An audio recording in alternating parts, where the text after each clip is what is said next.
சிவப்பிரியன், விஜயகாந்த கட்சிகளும் தலைவர்களும் புகழ்வது அங்கீகாரம் தானா அல்லது தேர்தல் கணக்கு இருக்குன்னு நினைக்கிறீங்களா? தேர்தல் கணக்கு இல்லாமல் எதுவுமே கிடையாது. இன்னொன்று தேமுதிக எல்லாரையும் இந்த அதாவது நினைவு நாள் அனுசரிப்புக்கு அழைப்பது அவங்க திரும்ப திரும்ப சொல்ல வர்ற ஒரே விஷயம், எங்களுக்கு இருக்கக்கூடிய ஒரே ட்ரம்ப் கார்டு விஜயகாந்த் மட்டும்தான். அந்த கட்சியினோட முகம் இன்றைக்கும் விஜயகாந்த் மட்டும்தான். விஜயகாந்துக்காக தான் அவர்களுடைய ரசிகர்கள் இன்னும் அந்த கட்சியில் தொண்டர்களாக இருக்கிறாங்க. ஸோ அவங்களுக்கு இருக்கிற ஒரே ட்ரம்ப் கார்டு அவர் தான். அவரை வச்சு தான் அவங்க எல்லா விஷயங்களையும் பண்ண முடியும். இதில் எல்லா கட்சிகளும் போனது இதில் கூட்டணி கணக்கு நிச்சயமாக எங்கேயோ ஒரு இடத்துல இருக்குது. பட் யார் யாரெல்லாம் போயிருக்காங்க அப்படின்னு பார்க்கும்போது அதிமுகவினுடைய பொதுச் செயலாளரே போகிறத அது ஒரு பெரிய விஷயமா நான் பார்க்குறேன். ஏன்னா தேமுதிகவுக்கும் அதிமுகவுக்கும் 2024 கூட்டணி இருந்தது. அதன் பிறகு கொஞ்சம் சுணக்கம் ஏற்பட்டிருக்கிறது, அந்த ராஜ்யசபா சீட்டு கொடுக்கல அப்படிங்கிற விவகாரத்தில். ஸோ அவரே நேரில் போயிட்டு திமுகவில் பார்த்திங்கன்னா துணை முதலமைச்சர் தான் போகிறாரு. இங்கே அந்த கட்சியினுடைய தலைவர் போகிறாரு. அந்த கட்சியினுடைய தலைவர் போகும்பொழுது அதற்கான முக்கியத்துவம் ரொம்ப அதிகமாக இருக்குது. அப்போ என்னன்னா, இப்போ அழைப்பு விடுத்த போதே முதல்ல அதிமுக பின்னர் திமுக அப்படின்ற அந்த வரிசைப்படுத்தலும் ஒரு செய்தியை சொல்லுதுன்னு பார்க்கணுமா? இல்லை, நிச்சயமாக தேமுதிகவை பொறுத்த வரைக்கும் அவங்க ரொம்ப நாளாக அவங்களே வெளிப்படையாக பேசிகிட்டு இருக்கிற விஷயம் எங்களுக்கு ஒரு ராஜ்யசபா சீட்டு வேணும், அது எந்த கூட்டணியில் கிடைக்குதோ அங்கே அவங்க போகிறதுக்கான வாய்ப்புகளை தான் அதிகமாக நான் பார்க்குறேன். இது கடந்த 1.5 வருடமாக அவங்க தேமுதிகவில் பேசுகிறது எல்லாமே பார்த்திங்கன்னா அந்த ஒரு ராஜ்யசபா சீட்டை வச்சு தான் அவங்களோட அரசியல் நகர்வுகளை எல்லாமே அவங்க நகர்த்துறாங்க. ஆனால் அதை பற்றி கேள்வி கேட்கும்போது கூட ராஜ்யசபா சீட்டு ஒன்று கொடுக்கறதுனால மட்டும் நாங்கள் கூட்டணியை முடிவு பண்ணிட மாட்டோம் அப்படின்ற அந்த தெளிவுபடுத்தலையும் பிரேமலதா ஒரு இடத்துல சொல்கிறாங்க. தெளிவுபடுத்ததெல்லாம் பண்ணி தானே ஆகணும். ஒரு ராஜ்யசபா சீட்டுக்காக நீங்கள் இருக்கிறீங்களாங்கிற அந்த கேள்வி எழும்பொழுது ஆமாம் ஒரு ராஜ்யசபா சீட்டுக்காக தான் நாங்கள் இருக்கிறோன்னு அவங்க பதிலெலாம் சொல்ல முடியாதுல்ல. ஸோ அரசியல் இருக்கிறது. இதில் அவங்களுக்கு என்னன்னா, அவங்க மெயினாக ஒரு ராஜ்யசபா சீட்டு ப்ளஸ் அசம்பிளி சீட்ஸ் தான் அவங்க எதிர்பார்க்குறாங்க. ஸோ அவங்களுடைய ப்ளஸ் அவங்கள பொறுத்த வரைக்கும் என்னன்னு பார்த்தீங்கன்னா, இந்த ராஜ்யசபா எலெக்ஷன் தேர்தலுக்கு முன்னால் வரப்போகுது. ஸோ தேர்தலுக்கு முன்னால் வர்றது அவங்கள பொறுத்த வரைக்கும் அது ஒரு பெரிய ப்ளஸ்ஸு. அந்த சீட்டை வாங்கிக்கிட்டு அதுக்கப்புறம் அவங்க அதிமுகவோட கூட்டணிக்கு அவர்கள் போவதற்கான வாய்ப்புகளை நான் அதிகமாக பார்க்குறேன். ஏன்னா ராஜ்யசபா சீட்டு தான் முக்கியம் அப்படின்னு பார்த்தாங்கன்னா திமுக கூட்டணியில் அவர்களுக்கான ஒரு இடம் இருக்கிறத நான் பெருசாக பார்க்கல. திமுக கூட்டணியில் ஏற்கனவே காங்கிரஸ் போன்ற கட்சிகளும் ராஜ்யசபா கேட்கும்போது புதுசாக வர்றவங்களுக்கு ராஜ்யசபா கொடுப்பாங்களான்னு தெரியாது. இன்னொன்று, தேமுதிக இதுவரைக்கும் திமுகவோட கூட்டணி வைத்த வரலாறே கிடையாது. அதிமுகவோட கூட்டணி வைத்த வரலாறுகள் பல இருக்கிறது, 2011, 19, 24. ஸோ ஏற்கனவே இருக்கக்கூடிய அந்த தொண்டர்கள்லாம் திமுகவோட போகிறத விரும்புவாங்களா அப்படிங்கிற விஷயத்தையும் நாம் பார்க்கணும். ஸோ தேமுதிகவை பொறுத்த வரைக்கும் இந்த நிகழ்வை அனுசரிப்பை அவர்கள் மிகுந்த முழுக்க அரசியலாக தான் பார்க்குறாங்க. அரசியல் கட்சிகளும் அதை அரசியலாக பார்க்குறாங்க. இங்கே நாகரீகம்னு வருதுன்னா, எல்லா கட்சிகளும் விஜயகாந்த் அவர்களை அவர் ஒரு கட்சிக்கு அப்பாற்பட்டவராக தான் நானும் பார்க்குறேன். ஒரு மிகப்பெரிய நடிகர். ஸோ அவர் திமுகவை அதிமுகவை ஒரு காலத்தில் விமர்சித்திருந்தாலும் கூட ஒரு பர்சனல் லெவலில் எல்லாரோடையும் ஒரு கான்டாக்ட் வச்சுட்டு இருந்த தலைவர். ஸோ அந்த கான்டாக்ட்ஸுக்காக எல்லாரும் அவரை போய் பார்க்குறது, அவரை ஒரு பெரிய அவருடைய அந்த குணாதிசயங்கள் இருக்குதுல்ல, அது பாலிட்டிக்ஸில் நீங்கள் எல்லாருக்கிட்டையும் பார்க்க முடியாது. அந்த ஒரு அட்ஜஸ்ட் பண்ணி போகிறது. இன்னொன்று, அவர் எல்லாருக்கும் நல்லது செய்தது. அவர் விஜயகாந்த் மறைந்த போது கூட பார்த்திங்கன்னா எல்லாரும் நிறைய பேர் பேசினது அவர் இந்த அளவுக்கு எங்களுக்கு எல்லாருக்கும் உதவி பண்ணியிருக்கிறாரு. சாப்பாடு பசிக்குதுன்னு போனால் அவர் வீட்டுக்கு போயிட்டு, இல்லை அவர் ஆஃபீஸ் போயிட்டோ யாருமே பசிக்கிற வயத்தோட வெளியில் வரமாட்டாங்க அப்படின்னு. ஸோ அதெல்லாம் கூட நீங்கள் ஆட் பண்ணணும். பட் இதில் அரசியல் இருக்கான்னு கேட்டிங்கன்னா, அரசியலும் இருக்கிறது, கூட்டணி கணக்குகளும் நிச்சயமாக இருக்கிறது. தேமுதிக வந்தால் திமுகவும் they will make space for them. அதில் ஒன்றும் இடத்துல தான் இப்போ ஒருவேளை இவங்களோட தான் கூட்டணி அப்படின்றத தேமுதிக ஏற்கனவே தங்களோட முடிவை அறிவிச்சிருந்தாங்கன்னா இப்படி எல்லா தரப்பு கட்சிகளும் அங்கே போயிருக்க மாட்டாங்களா? இல்லை, அறிவித்திருந்தாலும் எல்லா தரப்பு கட்சிகளும் போயிருக்க மாட்டாங்களான்னா அது அப்போ கூட அங்கே இப்போ இருக்கக்கூடிய தமிழ்நாட்டில் ஓரளவுக்கு ஒரு அரசியல் நாகரிகம் இருக்கிறது. 2017க்கு பிறகு அதுக்கு முழுக்க முதலமைச்சர் மு.க. ஸ்டாலின் அவர்களும் இன்றைக்கு எதிர்க்கட்சி தலைவர் அன்றைக்கு முதலமைச்சராக இருக்கக்கூடிய திரு எடப்பாடி அவர்கள், இவங்க 2 பேருமே நோயிங்லி ஆர் அன்னோயிங்லி ஒரு ஒரு ஹெல்தியான ஒரு பொலிட்டிக்கல் கல்ச்சரை தமிழ்நாட்டில் கொண்டு வந்தாங்க 2017க்கு அப்புறம். அதாவது அன்னைக்கு எதிர்க்கட்சி தலைவராக இருந்த திரு மு.க. ஸ்டாலின் அவர்கள் முதல்வரை வந்து முதல் முறையாக, ரொம்ப நாளைக்கு முன்னாலும் நடந்திருக்கும், ஒரு மாற்றுக் கட்சி தலைவரை, அதிமுக தலைவரை வந்து முதல்வரோட சேம்பரில் போய் சந்திக்கிறது, எடப்பாடி பழனிசாமி அவர்களுடைய தாயார் மரணமடைந்த போது அன்றைக்கு எதிர்க்கட்சி தலைவர் அவர் வீடு வரைக்கும் சென்று ஆறுதல் கூறியது, இதெல்லாம் தமிழ்நாட்டில் கிட்டத்தட்ட ஒரு 2-3 ஜெனரேஷன் பார்க்காம இருந்த விஷயங்கள்.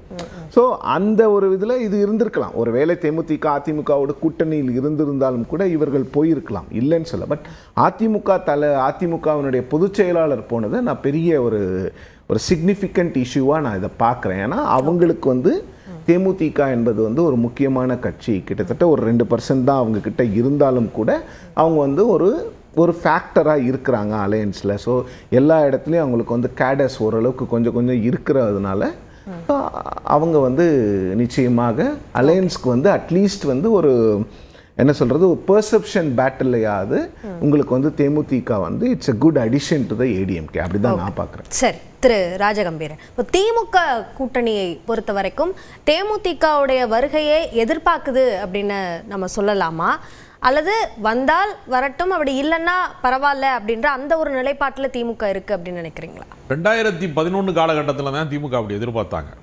தேமுதிக எந்த திசையிலே செல்கிறதோ அவர்கள் தான் ஆட்சி அமைக்க முடியும் என்கிற நிலைமை வந்து அவர்கள் ஒரு 10% வாக்கு வங்கியில் இருந்த காலகட்டங்களிலே நிகழ்ந்தது. அதற்கு பின்பு மக்கள் நல கூட்டணியில் போய் 3வது அணி அமைத்து மிகப்பெரிய மோசமான தோல்வியை சந்தித்ததற்கு பின்பு அவருக்கும் உடல் நலிவுற்றாரு. ஏறத்தாழ கட்சி வந்து வெற்றி வாய்ப்பையே பெறவே இல்லை. கட்சிக்கென்று சட்டமன்ற உறுப்பினர்கள், நாடாளுமன்ற உறுப்பினர்களையே பெற முடியாத ஒரு நிலைக்கு இப்போ விஜயகாந்தினுடைய மறைவுக்கு பின்பு விருதுநகருடைய நாடாளுமன்ற தேர்தலிலே அவர் வந்து அவருடைய மகன் வந்து வெற்றி பெறுவார் என்று நம்பப்பட்டது. கடைசியில் சொற்ப வித்தியாசங்களிலே அவரும் தோற்று போனார். இப்போ கட்சியினுடைய அங்கீகாரம் என்பது ஒரு பெரிய சவாலாக இருக்கிறது. ஒரு கட்சி வந்து தொடர்ந்து, ஏன்னா விஜயகாந்த் இருக்கிற போது இருக்கிற அரசியல் என்பது வேறு, விஜயகாந்த் பெயரை சொல்லிக்கொண்டு நடத்துகிற அரசியல் என்பது வேறு. அதனால விஜயகாந்த் தவற விட்ட இடம் எது அப்படின்னு நான் பார்க்குறேன்னா, கொள்கை அரசியலில் அவருக்கு வந்து ஒரு பெரிய இதுதான் என்னுடைய கொள்கை அப்படிங்கிறதுக்கான ஒரு அடையாளம் அவருக்கு இல்லை. அவர் வந்து ஒரு தனி மனித அரசியலில் அவருக்கு ஒரு சினிமா நடிகருக்கான பிம்பம், பிறருக்கு உதவி செய்வார், கருப்பு எம்ஜிஆர், மனிதாயமான உதவி செய்யக்கூடியவர், பல பேருக்கு வந்து வாய்ப்புகள் தந்திருக்கிறார் திரைப்பட உலகத்தில், பல பேருக்கு பசியாற்றியிருக்கார். இதெல்லாம் வந்து அவருக்கு இருக்கக்கூடிய ஒரு பண்பாட்டு தளத்தில் அவர் ரொம்ப உயர்ந்து நிற்கிறார். கொள்கை ரீதியாக அவர் என்ன தளத்தில் நின்றார் அப்படின்னு ஒரு கேள்வி இருக்கு. முழுக்க திமுக எதிர்ப்பு தான் இன்னைக்கு வந்து ஏறத்தாழ விஜய் செய்து கொண்டிருப்பது மாதிரி ஒரு திமுக எதிர்ப்பு அரசியல் தான் அது இருந்தது. இவ்வளவு வன்மமா இல்லை, ஆனால் திமுக எதிர்ப்பு அரசியல் இருந்தது, அன்றைக்கும் இருந்தது. அதனால பாஜக அதிமுக கூட்டணி கடைசியாக தோல்வி அடைந்த மக்கள் நல கூட்டணியில் விஜயகாந்த் என்று சொல்ல போது எந்த கொள்கைக்கான அடையாளம் அவர் அப்படின்னு ஒரு கேள்வி இருக்குல்ல. ஒரு கட்சி தலைவரை வந்து நம்ம நினைக்கிற போது இந்த கொள்கையினுடைய அடையாளம் ஒரு இதற்காக அவர் வாழ்ந்தவர் அப்படின்னு ஒரு நினைவுபடுத்துவதற்கான எதுவுமே இல்லை. திமுகவும் வேணாம் அதிமுகவும் வேணாம்னு சொல்வதற்கான ஒரு 3வது அரசியல் முயற்சியில் ஒருவராக இருக்கிறார். இப்ப மருத்துவர் ராமதாசனா சமூக நீதி, திருமாவளவன்னா சாதி ஒழிப்பு, ஒவ்வொரு தலைவருக்கும் ஒரு அடையாளம் இருக்கிறது. அப்படி விஜயகாந்த் அவர்களுக்கு ஏதாவது இருக்கிறதான்னு கேட்டா, திரும்ப திரும்ப சாப்பாடு போட்டாரு, உதவி பண்ணாரு, வாழ வைத்தாரு, அதுதான் இருக்கும். நீங்க அரசியல் அடையாளம்னு ஒண்ணுமே இருக்காது. தனி மனித பண்பாட்டு ரீதியான ஒரு பிம்பம் தான் அவருக்கு இருக்கு. இல்ல, இப்போ மாநில உரிமை சார்ந்த விஷயங்கள்லயோ, இந்தி மொழி திணிப்பு போன்ற அந்த எதிர்ப்புகள்லயோ அதுல எல்லாமுமே தேமுதிக இந்தி எதிர்ப்பு, இந்தி வேண்டாம், இருமொழி கொள்கை தான், அப்படியான ஒரு நிலைப்பாடுகளை தானே அவங்க எடுத்தாங்க. இல்ல, அதெல்லாம் கட்சி ஆரம்பிக்கிறதுக்கு முன்னாடி அவர் வந்து ஈழ அரசியல்ல இது மாதிரி விஷயங்கள்ல எல்லாம் ஈடுபாடு காட்டியவர். ஏன்னா திமுக சார்பாளர் தான் தொடக்கத்துல, கட்சி ஆரம்பிக்கிறது வரைக்கும் அவர் திமுக சார்பு. ஏன்னா அவர் திருமணமே கலைஞர் அவர்களுடைய தலைமையில தான் நடந்துச்சு அப்படிங்கறத வரலாறு. அதனால திமுகவினுடைய ஒரு தொடர்ச்சியாகத்தான் தொடக்கத்தில் அவர் இருக்கிறார். பின்னால வந்து திமுக எதிர்ப்பாளராக இருக்கிறாரு. அப்புறம் அண்ணா திமுகவையும் சவால் விடுறாரு. எதிர்க்கட்சி தலைவர் ஆனது 100 நாள் கூட அது நீடிக்கல. கடுமையான முரண்பாட்டை ஜெயலலிதாவோடு வளர்த்து கொண்டார். அதற்கு பின்பு வந்த அரசியல் என்பது அவருக்கு கை கொடுக்கல. எதிர்க்கட்சி தலைவர் வரைக்கும் வந்தவர் முதலமைச்சர் வேட்பாளராக நிறுத்தப்படுகிற போது சட்டமன்ற உறுப்பினராக கூட வெற்றி பெற முடியல. அந்த கட்சிக்கு தொடர்ந்து பின்னடைவு வருகிறது. அதனால மீண்டும் அவர்கள் தங்களை நிலைநிறுத்திக் கொள்வதற்கு அந்த கட்சி வந்து ஒரு சிறிய வட்டத்துக்குள்ள மாட்டிக்கிடுச்சு. ஏன்னா தொடக்கத்திலேயே 8%, 10% அப்படி உயர்ந்து கொண்டே போன அந்த வாக்கு சதவீதம் என்பது சறுக்கலாகி கடைசியா வந்து 2% அதற்கும் கீழாக வந்துருச்சு கடந்த சட்டமன்ற தேர்தலில் அவர்களுக்கு. இப்பவும் தேமுதிக எந்த கூட்டணி பக்கம் செல்லும் என்பது ஒரு அரசியல் தளத்துல முக்கியமான ஒரு பேசு பொருளாக இருந்துட்டு தானே இருக்கு.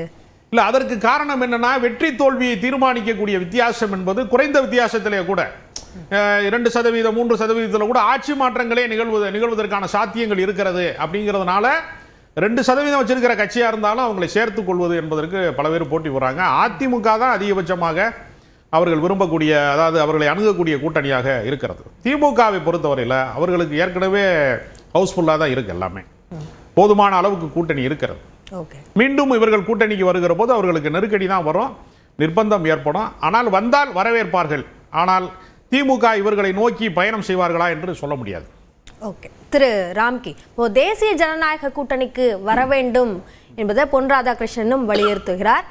அதிமுகவும் அப்படியான விருப்பத்தை வெளிப்படுத்துறதை நம்ம தொடர்ந்து பார்க்குறோம். ஆனால் இன்னமும் அதில் அந்த சிக்கல் நீடிக்கிறதுக்கு என்ன காரணம் நினைக்கிறீங்க? இல்லை, எல்லாருக்கும் தெரிஞ்சு அரசியல் கணக்குகள் தான். இல்லை கூட்டணி என்ன எதிர்பார்ப்புகள் அதெல்லாம் வந்து அவங்க தொடர்ந்து பிரேமலதா அவர்கள் 2019 நீடிக்கிற விஷயம்தான். அவங்களுக்குன்னு ஒரு தனியாக அரசியல் கணக்கு இருக்குது. 2018 அப்புறமாவே விஜயகாந்த் அவர்கள் அவர் சுயமாக எந்த முடிவு எடுத்தார் அப்படிங்கிறத நம்புவதற்கில்லை. அதுக்கப்புறம் வந்து அவர் சார்பாக அவர் சுற்றி இருந்தவர்கள் எடுத்த முடிவுகள், அந்த முடிவுகள் எல்லாமே ஒரு கணக்குகள் அடிப்படையில் தான், சீட் பேரங்கள் அடிப்படையில் தான் இருந்தது. 2019 கடைசி வரைக்கும் கூட்டணிக்கு வருவாரா இல்லையாங்கிற ஒரு எதிர்பார்ப்பு வந்து 2021 வந்து 2016 வந்து அவரை வந்து முதல்வர் வேட்பாளராக மக்கள் நல கூட்டணி ஏற்றுக்கொண்டது. 2021 பார்த்தீங்கன்னா அவர் தினகரனை முதல்வர் வேட்பாளராக ஏற்றுக்கொண்டு பிரச்சாரமும் செய்தார். அதெல்லாம் அவர் சுயமாக எடுத்த முடிவா அப்படிங்கிறது எனக்கு இன்னும் சந்தேகத்தில் வருகிறார். ஸோ அதனால இந்த கணக்குகள் எல்லாமே ஒரு அடிப்படையில் ஏதோ ஒரு எதிர்பார்ப்புகள் அடிப்படையில் இருந்தது.